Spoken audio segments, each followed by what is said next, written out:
Hello and welcome to a brand new episode of A Brief History Mini Moments. I'm your host, hiphiprenee, and today we're talking about the Green Children of Woolpit.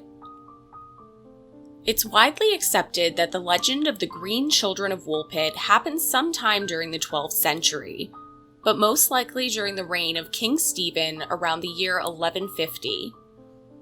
Accounts of the stories of the Green Children were written by two different people of the time, Ralph of Coggeshall and William of Newburgh, both with different interpretations and eyewitness accounts of what happened, but the basic facts of the story seem to line up.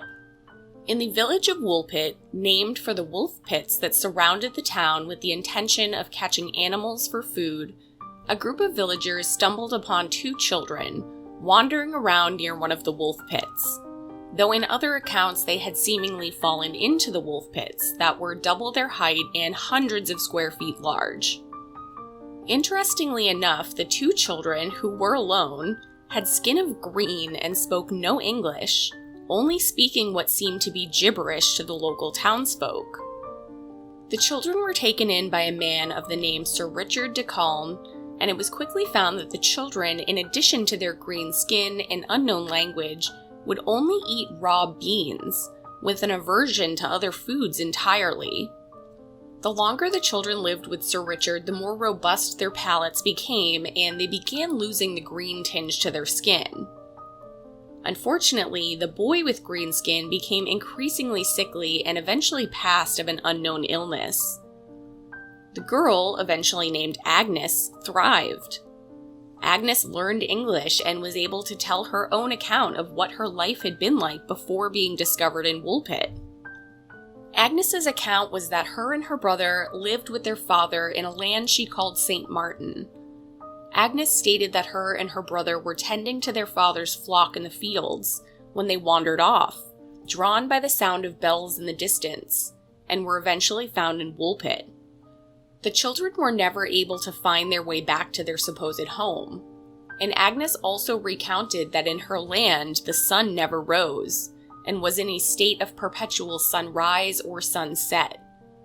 She also claimed that there was a brightly lit city visible in the distance from her home, but was separated from them by a large river, making it seemingly impossible to reach the city.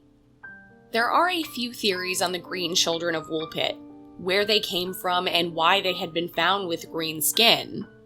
The skin could have easily been explained as malnourishment or a form of anemia common at the time that gave the skin a green hue. Or, more outlandishly, that the children were aliens, or inhabitants of an underground colony of green people.